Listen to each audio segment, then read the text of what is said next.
The air tastes of sulphur and ancient dust. It is the early hours of May 29, 1453. The ground beneath your feet does not just shake, it groans, a deep tectonic complaint caused by the impact of stone against stone. You are standing outside the Theodosian walls, the triple-layered armor of Constantinople that has defied armies for 1,000 years. But today, the walls are bleeding. Through the smoke, a figure on a white horse emerges. He is only 21 years old, his eyes burning with an obsession that borders on madness. This is Mehmet II. He raises his hand, and the great cannon, the basilica, roars. A sound so loud it is said to have caused women in the city to faint and the very sky to crack. This is not just a siege, it is the turning of a page in the book of human history. On one side of the wall lies the last breath of the Roman Empire, gasping for air. On the other side stands a rising tide that began in the tents of nomads and is now ready to swallow the world. When the sun sets today, the cross will fall, the crescent will rise, and a dynasty that began as a dream will awaken as the masters of the earth. If you are ready to walk the marble halls of power where the incense hides the scent of blood, subscribe now and join us as we trace the legacy of the Sultans. The story of the Ottoman Empire does not begin in a palace of marble and gold. It begins in a tent of black goat hair pitched on the high, wind-swept plateaus of Anatolia. It is the late 13th century, a time when the world seemed to be ending. To the east, the Mongol hordes had swept through like a plague of locusts, shattering the great Seljuk Sultanate and leaving behind a fractured landscape of petty warlords and desperate refugees. To the west, the once mighty Byzantine Empire was a rotting carcass, shrinking behind its stone walls, its treasury empty and its spirit broken. In this vacuum of power, chaos was the only king. But in the chaos, a seed was waiting to sprout. Sitting by a campfire in the cool night air of Soyut was a man named Osman. He was not an emperor. He wore no crown, only a simple turban wrapped around a warrior's brow. He was a bey, a chieftain of the Kai tribe, a small band of semi-nomadic Turks who had fled the Mongol advance. To the casual observer, Osman was just another raider, one of many Ghazis, warriors of the faith, patrolling the dangerous borderlands between Islam and Christianity. But Osman possessed something the other warlords lacked, a vision that extended beyond the next raid, beyond the next horizon. History blends with legend in the silence of that tent. The chroniclers tell us that one night, while resting in the home of a holy man named Sheikh Edebali, Osman fell into a fitful sleep. In his slumber, he saw a moon rise from the holy man's chest and sink into his own. Then a great tree began to grow from his navel. It was not an ordinary sapling. It grew with terrifying speed, its roots tearing into the earth, its branches reaching up to puncture the sky. The shadow of this colossal tree spread over the horizon, covering mountains and seas. Under its canopy, rivers flowed and people of all nations gathered. Then a wind blew, turning the leaves into sword blades, all pointing towards a single city, Constantinople. When the sun woke, he was sweating. The sheikh interpreted the dream as a divine contract. Sovereignty would belong to Osman and his descendants. The tree was the state, the roots were the dynasty, and the shade was the justice they would offer the world. Whether this dream actually happened or was a myth crafted later to justify their rule, it reveals the psychological core of the Ottomans. They did not see themselves as mere conquerors. They saw themselves as instruments of destiny. They believed they were written into the script of history by the hand of God. But dreams do not conquer castles. Steel does. Osman's genius lay in his geography and his pragmatism. His small principality was perched right on the edge of the crumbling Byzantine frontier. While other Turkish beyliks fought each other for scraps in the interior, Osman turned his gaze outward, towards the infidel lands. This made him a magnet. Dispossessed warriors, zealous scholars, and adventurers flocked to his banner. They came for the Gaza, the holy war, but they stayed for the loot and the land. Osman's camp transformed from a tribe into an army. The Byzantines, arrogant in their ancient heritage, initially dismissed him as a nuisance, a fly on the lion's ear. They were wrong. Osman began to eat away at their territory, not in a great wave, but bite by bite. He captured a castle here, a village there. He was patient. He understood that an empire is built not by rushing, but by remaining.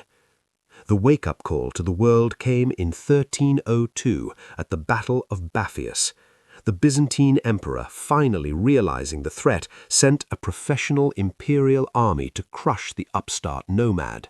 They expected a disorganized rabble.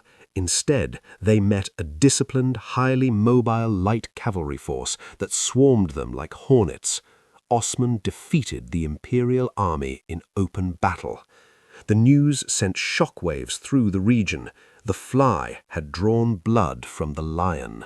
This victory changed the psychological landscape. Osman was no longer just a tribal leader. He was a sovereign in the making. But he faced a problem that would plague his descendants for centuries: the transition from nomad to ruler. You cannot rule an empire from a saddle. You need a capital. You need a city. And the jewel of the region was the great fortified city of Bursa. Bursa was a hard nut to crack. It sat at the foot of Mount Olympus, protected by thick walls and well-stocked granaries. Osman had no siege engines, no trebuchets, no engineers.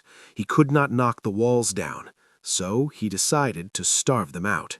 It was a siege of agonizing slowness.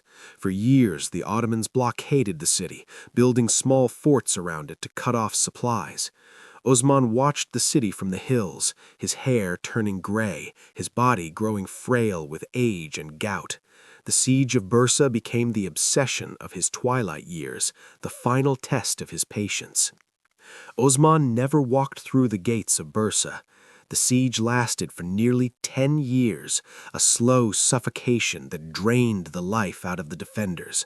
By the time the city finally capitulated in 1326, Osman lay on his deathbed in Sout, his body ravaged by age, his once powerful hands trembling as they gripped the bedsheets. It was his son, Orhan, who accepted the surrender. It was a strange victory. There was no slaughter, no pillaging. The Byzantine governor, seeing the hopelessness of his position and the discipline of the Turks, simply opened the gates. He handed the keys to Orhan and, in a twist that defines the early Ottoman fluidity, eventually converted to Islam and joined the Ottoman ranks. This was the secret weapon of the dynasty. They didn't just conquer enemies, they absorbed them. Legend tells us that when the message of victory reached Sout, Osman smiled for the last time. He summoned Orhan to his bedside. He did not leave him a treasury of gold, for he had none. His personal effects consisted of a few horses, a yoke of oxen, a spoon, a salt shaker, and his armor. But he left him something far heavier. He handed Orhan his sword, a weapon that would become the sacred symbol of the coronation ceremony for centuries to come. "Do not be cruel," Osman whispered, his voice rasping like dry leaves. "Justice is the foundation of the world. Make my grave in the city you have conquered." With that, the nomad died. The Sultan was born. Orhan I transformed the Ottoman state. He traded the goat-hair tent for the stone palace. He began to mint silver coins, the akçe, stamped with his name, a declaration to the world that this was no longer a tribe of raiders, but a sovereign nation. He built mosques, bathhouses, and schools in Bursa, turning the Byzantine fortress into an Islamic capital. But the most significant moment of his reign came not from a battle, but from an act of God. In 1354, a terrible earthquake shook the Gallipoli Peninsula, shattering the walls of the Byzantine fortress of Gallipoli. The Greek garrison, terrified, fled the ruins. Orhan's son, Suleiman Pasha, was waiting across the Dardanelles Strait. He didn't hesitate. Under the cover of darkness, he and his men rowed across the water on rafts made of tree trunks and seized the empty fortress. The Byzantines protested, claiming it was an act of nature, not war. The Ottomans replied that it was divine providence. God had opened the door to Europe, and they had walked through it. They would never leave. The romance of the Americas began with ships crossing the Atlantic. The nightmare of Europe began with rafts crossing the Dardanelles. As the empire expanded into the Balkans, absorbing Christians, Serbs, Bulgarians, and Greeks, the sultans faced a terrifying logistical problem. How do you rule a Christian majority with a Muslim minority? How do you prevent the local nobility from rebelling? Under Orhan's successor, Murad I, the dynasty concocted a solution that was as brilliant as it was horrific. It was called the Devshirme, the Gathering, or the blood tax. Imagine the scene in a small Christian village in the Balkans. It is a gray morning. The villagers are gathered in the square, herded by soldiers. The air is filled with weeping. An Ottoman official sits at a table with a ledger. He's looking for boys, specifically boys between the ages of 8 and 18. He inspects them like livestock. He looks for strong bodies, bright eyes, and intelligence. He ignores the only son, the orphan, and the short-tempered. He wants the best. When he points a finger, a mother screams. Her son is ripped from her arms. He is given a red coat and marched away never to see his family again. These boys were taken to the capital, forcibly converted to Islam, circumcised, and subjected to years of grueling mental and physical training. It sounds like slavery, and it was, but it was a paradox. These stolen boys were not destined for the fields, they were destined to rule. The smartest were sent to the palace school to become grand viziers, architects, and governors. The strongest were sent to the barracks to become the Janissaries, the new soldiers. The Janissaries were the first modern standing army in Europe. They had no families, no lands, and no loyalties except to the Sultan. They were the perfect weapon, a machine made of human flesh, fueled by religious zeal and absolute obedience. When the Janissary band played their Mekter music, the deep boom of the drums and the shrill cry of the zurna pipes, enemy armies trembled. It was the soundtrack of the apocalypse. By the late 14th century, the Ottoman state was no longer a dream of a nomad. It was a predator, armed with the finest soldiers in the world, gazing hungrily at the crumbling walls of Constantinople. But before they could take the red apple, they would have to learn that even a sultan is mortal. The first great shock to the system came in 1389 on the field of Kosovo. Murad I, the architect of the Balkan conquests, had just shattered a massive coalition of Serbian and Bosnian lords. The battlefield was a charnel house. Thousands lay dead. As the old sultan walked the field in victory, surveying the carnage, a Serbian nobleman named Miloš Obilić, pretending to be a deserter or a corpse, rose from the dead and plunged a dagger into Murad's heart. The sultan collapsed into the bloody mud, triumphant and dead in the same moment. His son, Bayezid I, was on the field. He didn't have time to grieve. The army was in chaos. The succession was in doubt. Bayezid's younger brother, Yakub, was commander of the left wing, unaware of his father's death. Bayezid summoned him to the sultan's tent. When Yakub entered, expecting orders, he was met by the mute executioners. They strangled him with a bowstring. Bayezid walked out of the tent as the new sultan, the blood of his brother already on his hands. It was the first recorded instance of Ottoman fratricide, a grim precedent that would become a state policy. Bayezid I was nicknamed Yildirim, the Thunderbolt, for the terrifying speed with which he moved his armies. He was a man in a hurry, determined to finish the job his ancestors started and take Constantinople. He laid siege to the city, squeezing its throat, cutting off its supplies. The Byzantine emperor was begging for help from Europe. It seemed the end was near. But then a shadow fell from the east, a shadow darker and more terrifying than anything the Ottomans had ever faced. Timur the Lame, Tamerlane, was coming.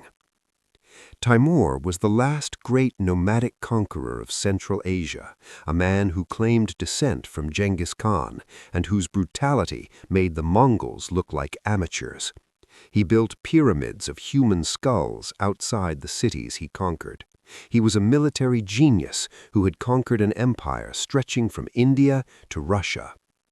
When Bayezid, arrogant in his string of victories, sent Timur an insulting letter calling him a thief and challenging him to battle, Timur obliged.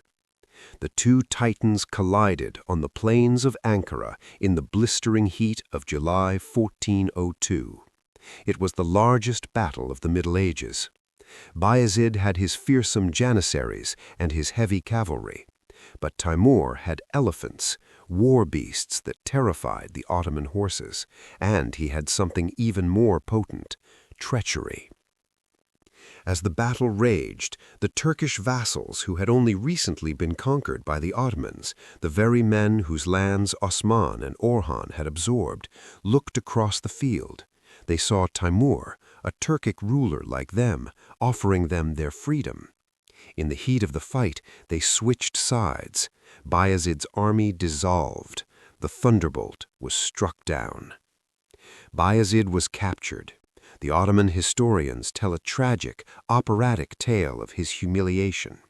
They say Timur kept the once mighty sultan in an iron cage, parading him around like a circus animal during feasts, while Timur's wives served them wine. Whether the cage was literal or metaphorical, the cage of a palanquin, the result was the same.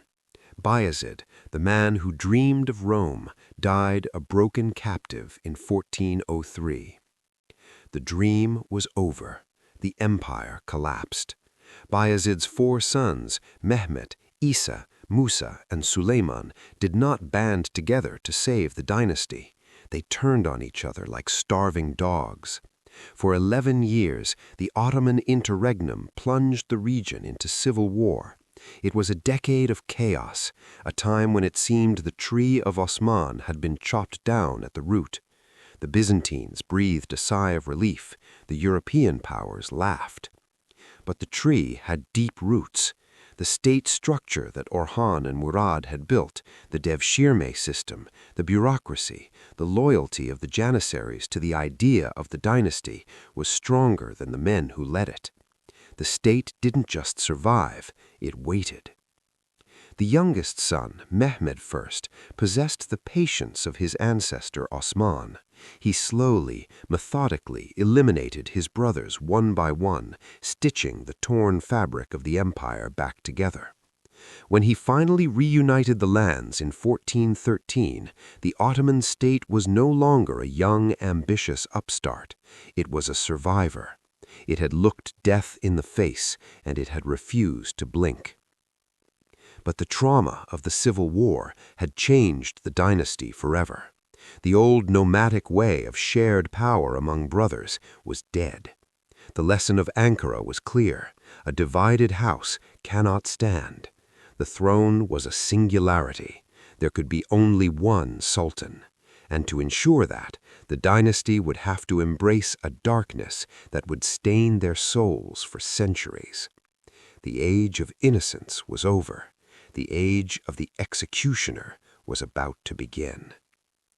The Conqueror's Price. The year is 1451. A young man sits in the palace at Edirne, staring at a map until his eyes burn. He is 19 years old. His name is Mehmed II, but behind his back, his own Grand Vizier calls him a child, a fool with dreams too big for his head. Mehmed hears the whispers. He says nothing. He simply traces his finger over the same spot on the parchment again and again. A triangular spit of land jutting into the Bosporus, Constantinople. To the Ottomans, this city was the Kizil Elma, the red apple. It was a symbol of ultimate world dominion, a fruit that had to be ripened and then plucked. For centuries, armies had broken their teeth on its walls. Arabs, Bulgars, Russians, even Mehmet's own father had tried and failed.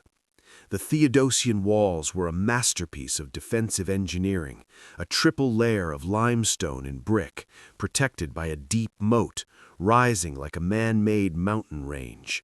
They were considered indestructible. But Mehmed was not a medieval warlord. He was a Renaissance prince wrapped in Ottoman silk. He spoke 6 languages. He studied history, geography, and science. While his ancestors relied on the sword, Mehmed believed in artillery. He knew that stone walls could only be defeated by something harder, faster, and louder. He found his answer in a Hungarian mercenary named Urban. Urban was a cannon founder, a man who sold his skills to the highest bidder. He had offered his services to the Byzantine emperor first, but the emperor couldn't afford him. Mehmed could. He asked Urban a simple question: can you cast a cannon capable of smashing the walls of Constantinople? Urban replied, I can cast a cannon that could blast the walls of Babylon itself. The result was a monster. They called it the basilica. It was 27 feet long. The barrel was so thick a man could crawl inside it. It fired a stone ball weighing 1,200 pounds.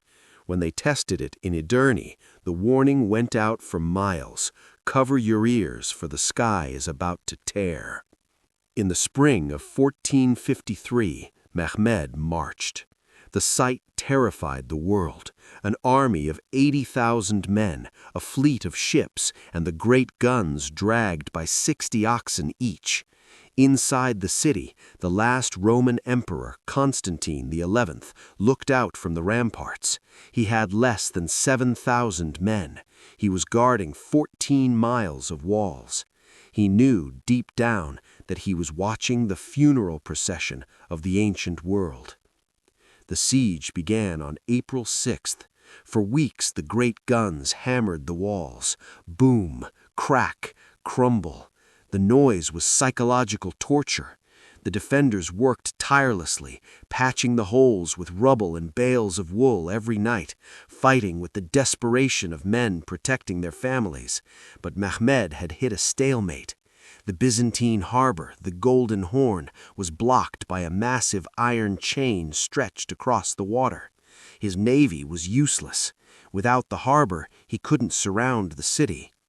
Mehmed's solution was a stroke of lunacy that became genius.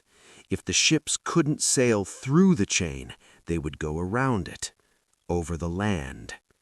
Overnight, the Ottomans built a road of greased logs up the steep hill of Galata, behind the Genoese colony.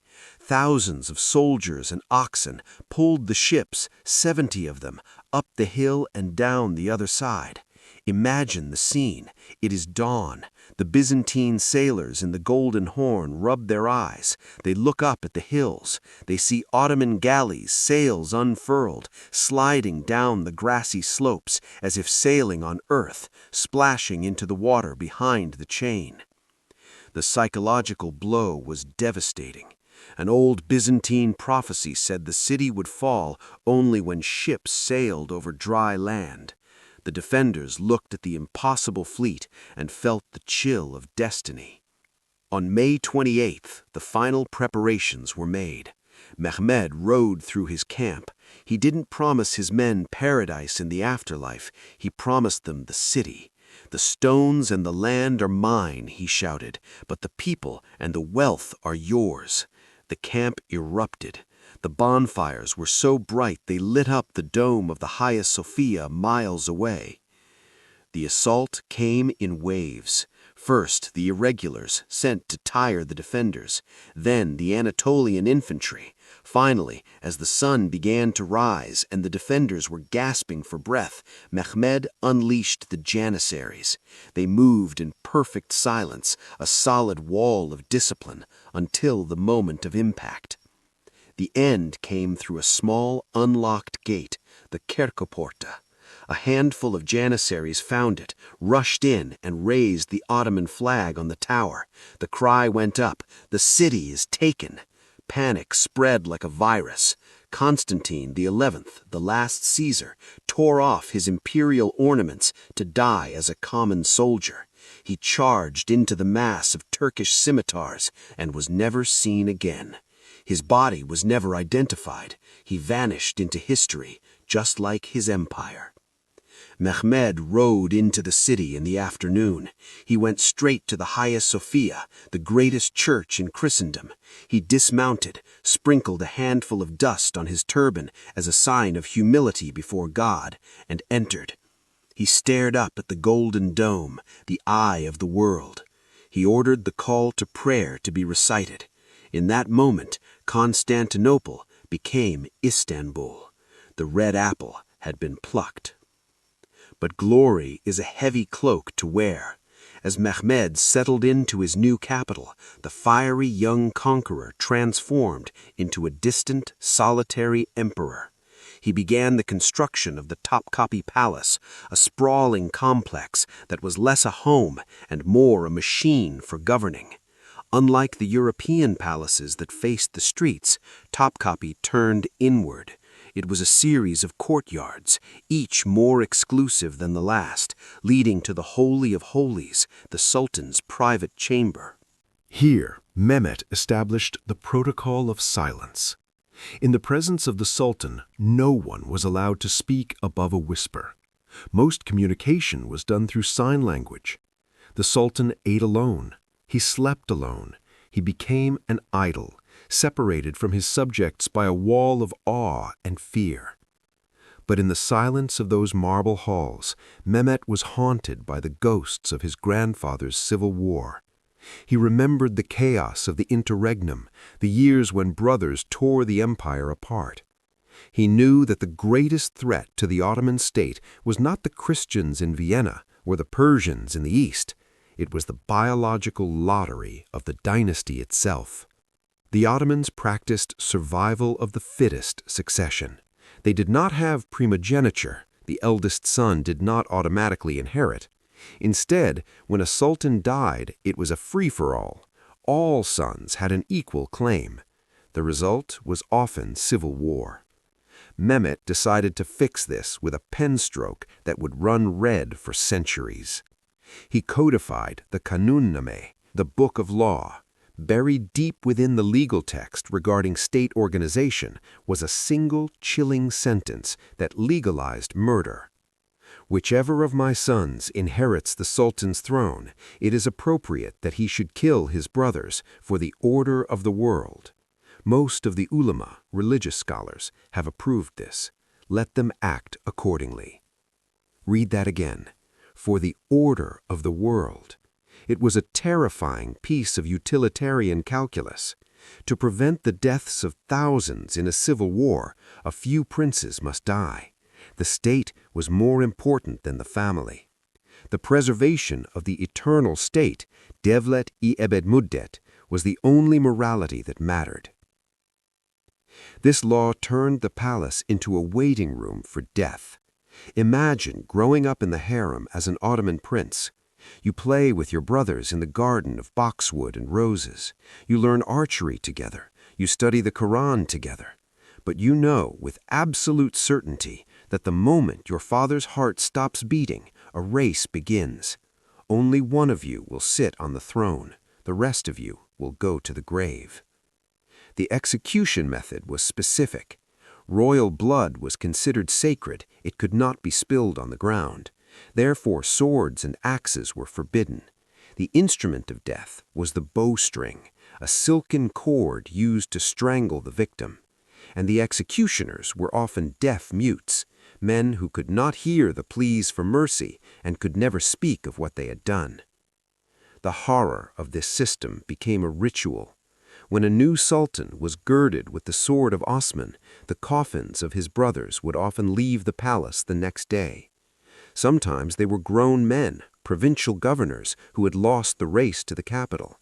Sometimes they were infants, torn from their mother's arms in the harem, confused and crying as the mutes approached. Mehmet the Conqueror died in 1481. His legacy was an empire that straddled 2 continents and a law that turned his descendants into fratricides. The system worked in its own grim way. It ensured that only the most ruthless, the most cunning, and the most decisive son took the throne. It bred a line of apex predators. But evolution eventually produces a creature too dangerous for its own good. Mehmet's son, Bayezid II, was a pious, relatively peaceful man who spent his reign consolidating his father's conquests. But Bayezid's son was different.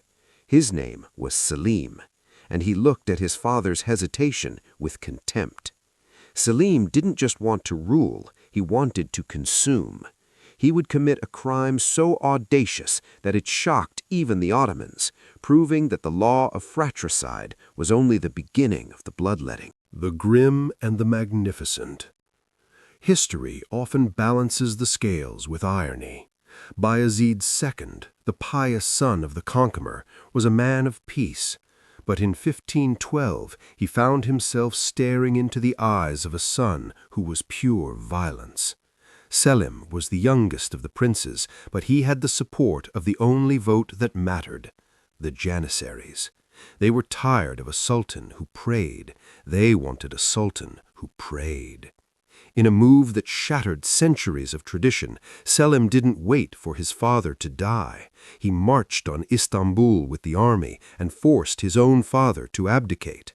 It was a coup d'état within the family. As the old Sultan Bayezid II left the city for retirement, he died mysteriously on the road after only a month. Whispers filled the bazaars that the soup he was served had a bitter aftertaste, the taste of poison. Selim had effectively killed his father to seize the crown. He then turned his gaze to his brothers and nephews. He hunted them down with a relentless, terrifying efficiency. He didn't just prune the family tree, he stripped it bare. When he was done, he was the only male heir left standing. He was Selim first, but history knows him as Yavuz, the grim or the stern. Selim's reign was a flash of lightning, short, blinding, and destructive. He ruled for only 8 years, but in that time he fundamentally changed the DNA of the empire. Unlike his ancestors who looked west to Europe, Selim looked east. He saw the rising threat of the Shia Safavid Empire in Persia and the stagnant Mamluk Sultanate in Egypt. In 1514, at the Battle of Chaldiran, Selim faced Shah Ismail of Persia. It was a clash of civilizations. The Persians relied on the mystical fervor of their cavalry, the Kizilbash, who believed their Shah was divine and invulnerable. Selim relied on gunpowder. When the Persian cavalry charged, the Janissaries opened fire with muskets and cannons. The divine aura of the Shah was shredded by lead. The Safavids fled, leaving Selim the master of the East. But Selim was not done. He turned south, marching his army across the Sinai Desert, a feat considered military suicide, to strike at Egypt. The Mamluks, ancient warrior kings of Cairo, laughed at the Ottoman guns. They considered firearms to be cowardly, unchivalrous weapons. They rode out in their splendid medieval armor to meet Selim. They died in their thousands. With the conquest of Egypt in 1517, Selim achieved the ultimate prize. He took custody of the holy cities of Mecca and Medina. He stripped the last puppet Abbasid ruler of his title and declared himself Caliph, the commander of the faithful. The Ottoman Sultan was no longer just a Turkish warlord. He was the spiritual leader of the entire Islamic world. He sent the sacred relics of the Prophet Muhammad, his sword, his cloak, his tooth, to Istanbul, where they remain to this day in the Topkapi Palace, guarded by a continuous recitation of the Quran that has not stopped for 500 years. The grim sultan was a man of frightening intensity. He slept little, read history books late into the candlelight, and executed his grand viziers so frequently that "May you be a vizier to Selim" became a popular curse in Istanbul. He filled the treasury until the gold coins touched the ceiling, then sealed it with his own seal, decreeing, "If any of my descendants can fill this treasury with more gold, let him seal it with his own seal. Otherwise, let it be sealed with mine." No sultan ever broke that seal. In 1520, a small boil appeared on Selim's back. Some say it was cancer. Others say it was anthrax from his horses. The man who had conquered the Middle East was felled by a microbe. As he lay dying, he looked at his only son, Suleiman, and handed him an empire that was rich, secure, and terrified. The grim sultan had done the dirty work. He had cleared the board of rivals and filled the vaults. Now it was time for the Golden Age. Suleiman I took the throne at the age of 26.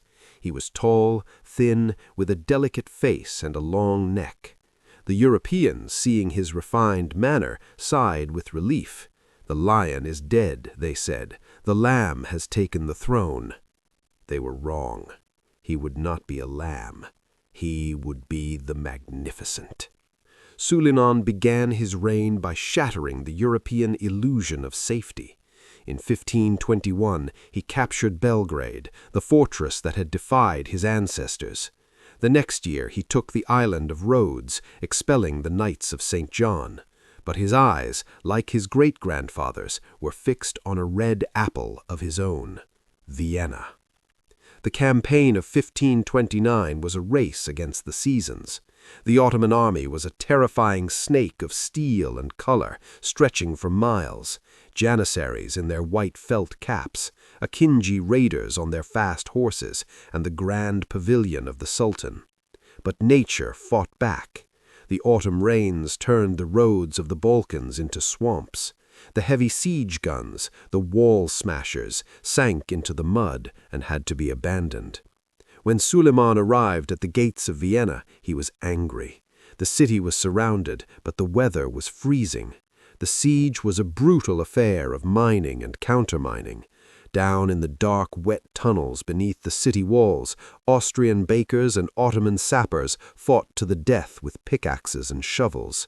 On the surface, the Janissaries launched wave after wave of assaults, but the rain dampened their gunpowder and their spirits. In the end, it was not the Austrian army that defeated Suleiman, it was the snow. As winter closed in, Suleiman was forced to retreat. He threw his golden crown into the fire in a fit of frustration, or so the legends say. The siege of Vienna was the high watermark of the Ottoman tide.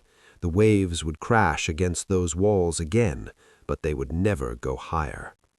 But Suleiman was not just a warrior. He was the Kanuni, the lawgiver. Under his rule, the empire reached its cultural zenith.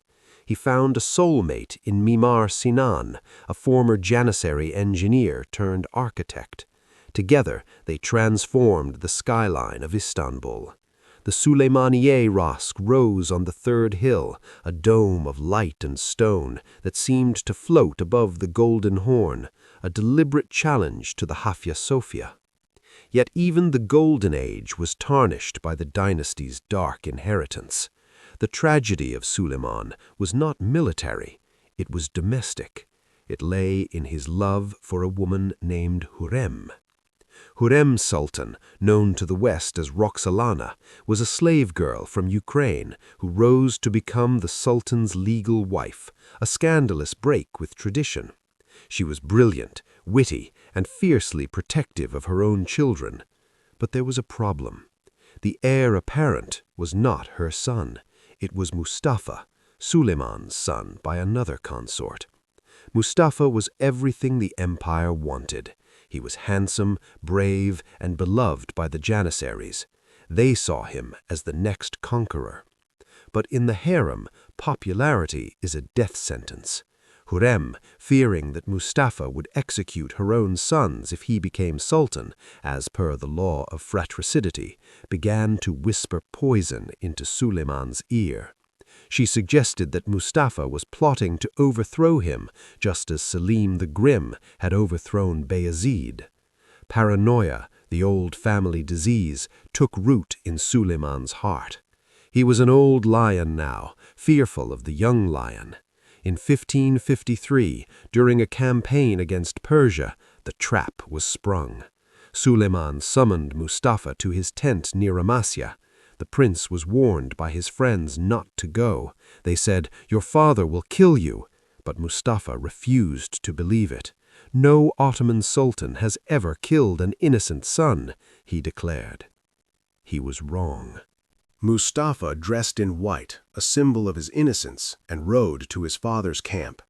The Janissaries cheered as he passed, shouting, "Long live the prince!"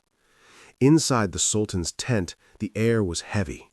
Mustafa entered, expecting to kiss his father's hand, but the throne was empty. Suleiman was watching from behind a silk screen. Instead of his father, Mustafa saw 7 tall, mute executioners. They sprang. The struggle was horrific.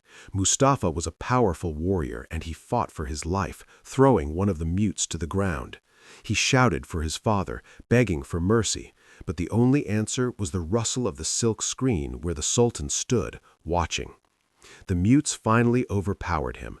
The bowstring was tightened. The struggle ceased. When the body of the prince was laid out on a carpet in front of the tent, the Janissaries rioted. They cried for their lost hope, but it was too late. Suleiman had secured his throne, but he had broken his heart. He spent his remaining years in a melancholic haze, writing tragic poetry under the pen name Muhibi, mourning the son he had murdered. Suleiman died in his tent in 1566 during another siege in Hungary. He was 71 years old. His death was kept secret for 48 days to prevent a mutiny. The doctors removed his heart and buried it there in the Hungarian mud, while his embalmed body was placed in a carriage propped up to look alive as the army marched home. It was a fitting metaphor. The Sultan was dead, but the illusion of power marched on. The heart of the empire was left behind, and what returned to Istanbul was a hollow shell, ready to crack. The Cage and the Reign of Women. When Suleiman the Magnificent's heart was buried in the Hungarian mud, the heartbeat of the Ottoman Empire began to slow. The era of the warrior sultan, the men who lived in the saddle and slept in tents, died with him. The throne passed to his son, Selim II. History remembers him not as the conqueror or the lawgiver, but as Sarhosh Selim, meaning Selim the drunkard. Selim II was the first sultan to never lead an army into battle. He preferred the ruby-red wine of Cyprus to the blood of his enemies. He spent his days in the Topkapi Palace, surrounded by poets and musicians, while his admirals lost the Ottoman navy at the Battle of Lepanto in 1771.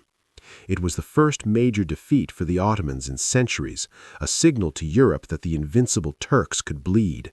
But Selim merely laughed, rebuilt the fleet with silver anchors and silk sails, and poured another glass. The empire was so rich it could afford to be incompetent, for a while. But the rot was not just in the character of the sultans, it was in the system itself. The law of fratricide, the brutal pruning hook that had ensured only the strongest survived, was becoming too bloody for the public stomach. When Mehmet III took the throne in 1995, he executed 19 of his brothers in a single night. The sight of 19 small coffins leaving the palace the next morning, followed by the weeping mothers, caused a riot in Istanbul. The people shouted that the Sultan was a monster. His son, Ahmed I, a pious and gentle boy who came to the throne at 13, looked at the blood on the floor and refused to spill more. He made a decision that saved the dynasty's souls but destroyed their minds. He ended the execution of brothers. Instead, he imprisoned them. This was the birth of the kafes, the cage. The cage was not a dungeon with iron bars, it was a gilded suite of apartments deep within the harem of Topkapi Palace. The princes were locked inside, surrounded by mute servants and barren concubines. They were given every luxury, food, books, jewels, except the one thing that mattered, experience. They were cut off from the world. They never rode a horse, never commanded a regiment, never governed a province. They lived in constant agonizing fear, waiting for the sound of heavy footsteps that meant the executioner had finally come. Imagine the psychological torture. You enter the cage as a child. You might stay there for 40 years. When your brother, the Sultan, finally dies, the doors are thrown open. You are dragged out, blinking in the sunlight, half mad from isolation, and told you are now the ruler of the world. The results were catastrophic. Sultans emerged from the cage mentally shattered. Mustafa I, who had spent years staring at the walls, was known to run through the palace gardens giggling, throwing gold coins into the Bosphorus for the fish to spend. Ibrahim the Mad was obsessed with fur and ambergris, ordering his entire palace to be carpeted in sable because he liked the texture. He once ordered his entire harem of 280 women to be tied in weighted sacks and drowned in the sea because he suspected one of them of infidelity. With the sultans reduced to madmen, drunks, or children, a power vacuum opened in the heart of the empire, and nature abhors a vacuum. Into this void stepped the only people who were sane, intelligent, and close to the center of power, the women. This was the era of the Kadinlar Sultanati, the Sultanate of women. For over a century, the Ottoman Empire was ruled not by men with beards, but by women with veils. These were the Valide Sultans, the queen mothers. They ruled from behind the latticed screens of the harem, issuing orders to the grand viziers, negotiating treaties with European monarchs, and managing the vast machinery of the state. The harem was not the sexual playground of Western fantasy. It was a political meritocracy, a Shark Tank where only the smartest survived. A girl might enter as a slave from the Caucasus, but if she had wit, grace, and the ability to bear a son, she could rise to rule the world. The apex of this female power was a woman named Kosum. Kosum Sultan was a force of nature. Greek by birth, she was captured and brought to the palace as a teenager. She captivated Ahmed I, not just with beauty, but with intelligence. When Ahmed died young, Kosum maneuvered through the chaos of the cage system to ensure her sons took the throne. She was the Valide Sultan, the supreme matriarch, for nearly 30 years. She ruled through her son, Murad IV, a terrifying figure who briefly restored Ottoman military power. Murad was a giant of a man who wielded a mace weighing 200 pounds. He was a ruthless Puritan who banned coffee, tobacco, and alcohol in Istanbul. He would patrol the streets at night in disguise. If he found a man smoking a pipe, he would behead him on the spot. But even Murad, with all his fury, bowed to his mother. Kosum ran the state while her son ran the wars. When Murad died young from cirrhosis of the liver, the Puritan Sultan was a secret alcoholic. The throne passed to his brother, Ibrahim the Mad. Kosum tried to control him, but his insanity was uncontrollable. When Ibrahim was finally deposed and murdered in a coup, Kosum didn't weep. She simply prepared the next heir, her 7-year-old grandson, Mehmet IV. But here, Kosum met her match. The new sultan had a mother too, Turhan Sultan. Turhan was young, ambitious, and tired of her mother-in-law controlling everything. A deadly rivalry exploded within the harem. The palace split into 2 factions, the old queen and the young queen.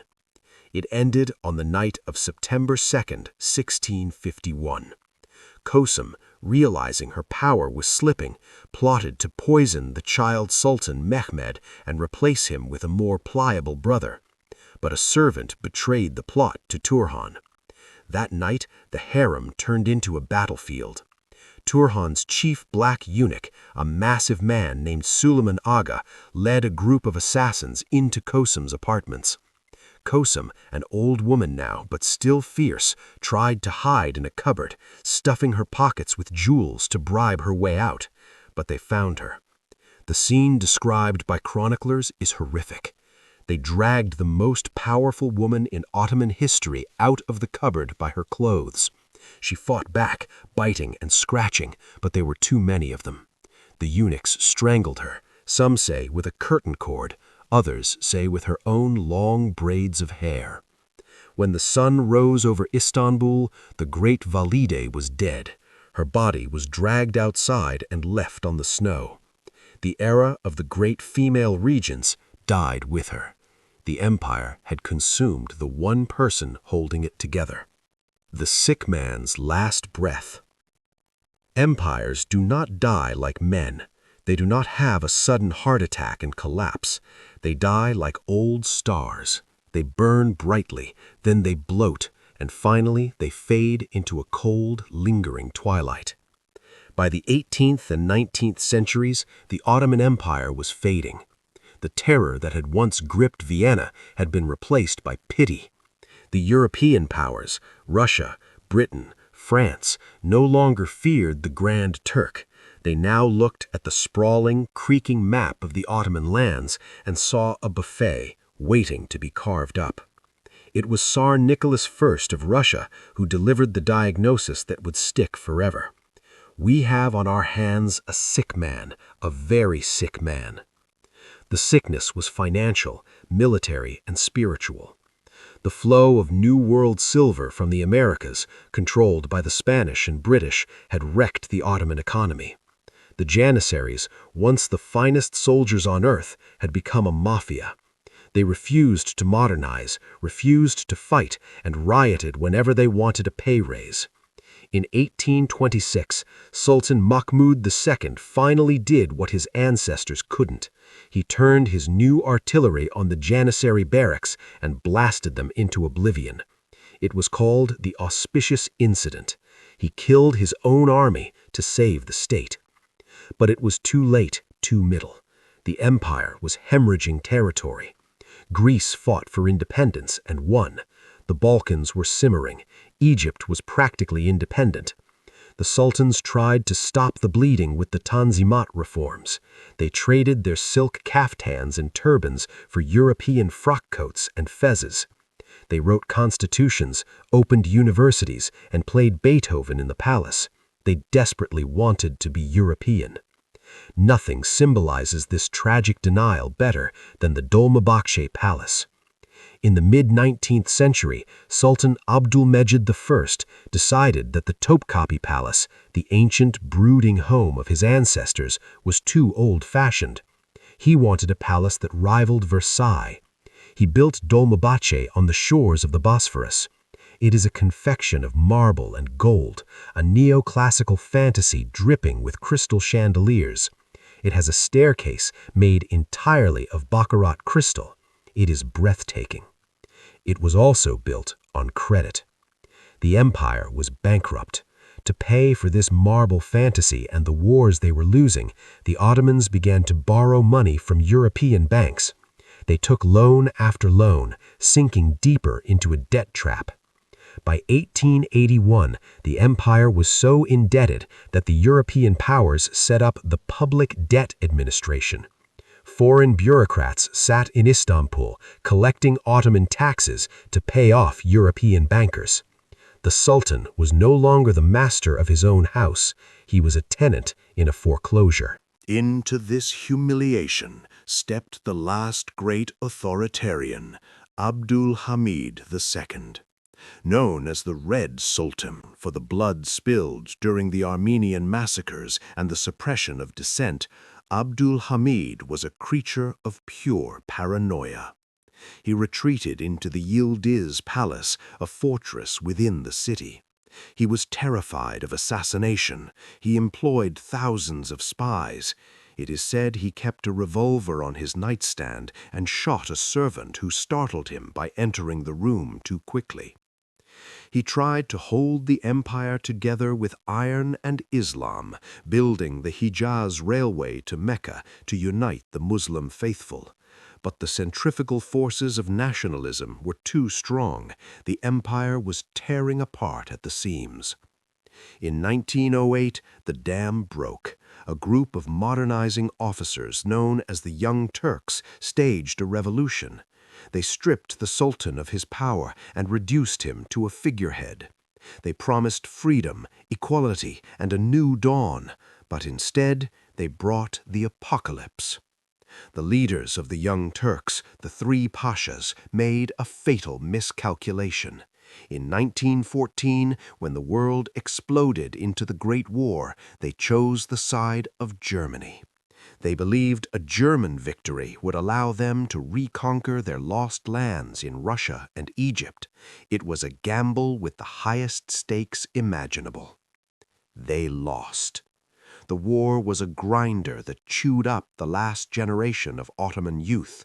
They fought bravely at Gallipoli, where a young commander named Mustafa Kemal held the line against the British Empire, and at Kut in Iraq. But the empire was fighting a war on 4 fronts with a bankrupt treasury and a starving population. By 1918, the game was over. The British army had swept through the Middle East. Lawrence of Arabia had helped ignite the Arab revolt, severing the southern provinces. Jerusalem, Baghdad, and Damascus were gone. The Armistice of Mudros was signed on the deck of a British battleship. It was a total, unconditional surrender. The victors did not just want to defeat the Ottomans, they wanted to erase them. Allied ships sailed through the Dardanelles and dropped anchor in the Bosporus, their guns pointed at the Sultan's palace. French soldiers marched down the Grande Rue de Pera. The capital of Islam was occupied by Christian armies. In the palace, the last sultan, Mehmed VI Vahieddin, sat on a throne that controlled nothing but the dust in the air. He was a tragic figure, an old man caught between the hammers of the Allied occupiers and the anvil of his own people. In the interior of Anatolia, Mustafa Kemal, now known as Ataturk, had started a rebellion. He declared that sovereignty belonged to the nation, not the Sultan. He was fighting a war of independence to drive out the invaders. The Sultan made his choice.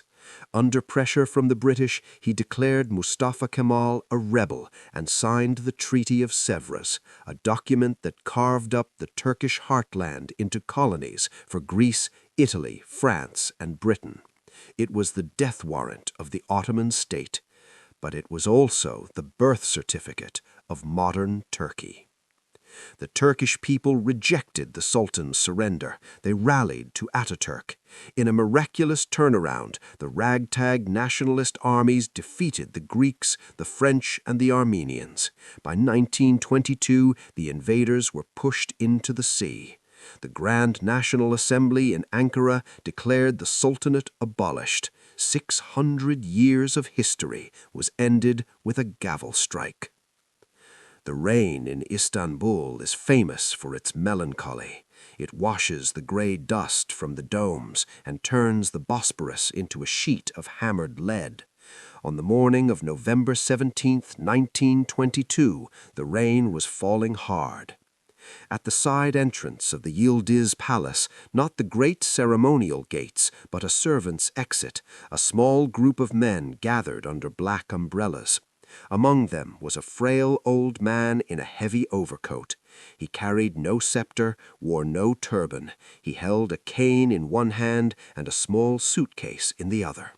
This was Mehmed VI Vahieddin, the 36th Sultan of the Ottoman Empire, the 100th Caliph of Islam, the shadow of God on earth, and he was sneaking out of his own capital like a thief in the night. He climbed into a British military ambulance, the only vehicle that could move through the city unnoticed. The ambulance rattled over the cobblestones, past the mosques his ancestors had built, past the barracks where the Janissaries once drilled, down to the docks.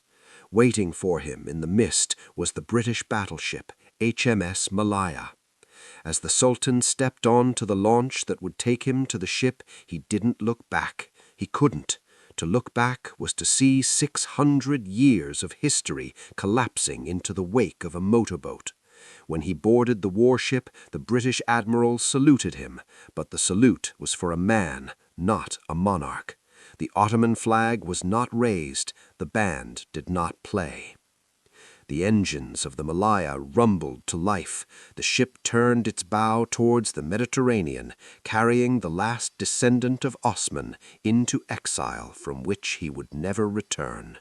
He would die alone in San Remo, Italy, bankrupt and forgotten, his coffin seized by local creditors because his family couldn't pay the bills. It was a sordid, quiet end for a bloodline that once terrified the world. The Topkapi Palace is a museum now. Tourists walk through the harem in shorts and t-shirts, snapping photos of the tiled walls where fratricide was plotted and empires were managed. The silence of the protocol of silence is broken by the chatter of tour guides. But if you stand in the fourth courtyard, overlooking the Bosporus where the waters of Asia and Europe mix, you can almost feel the weight of what happened here. For 623 years, the House of Osman did the impossible. They began as a single family in a goat-hair tent, dreaming of a tree that would cover the world, and they made it real. They broke the Roman Empire. They conquered the holy cities. They knocked on the gates of Vienna. They built a civilization of stunning beauty where architecture, law, and poetry flourished under the banner of the crescent. But they also built a machine of blood. They showed us the ultimate price of absolute power, a father watching his son die behind a silk screen, a brother strangling a brother for the order of the world, a dynasty that eventually caged itself, trading the saddle for the sofa until it forgot how to rule. The Ottomans are gone. The map lines they drew in the sand have been erased by new wars and new nations. But listen closely to the call to prayer echoing over the 7 hills of Istanbul. Look at the skyline dominated by the domes of Sinan.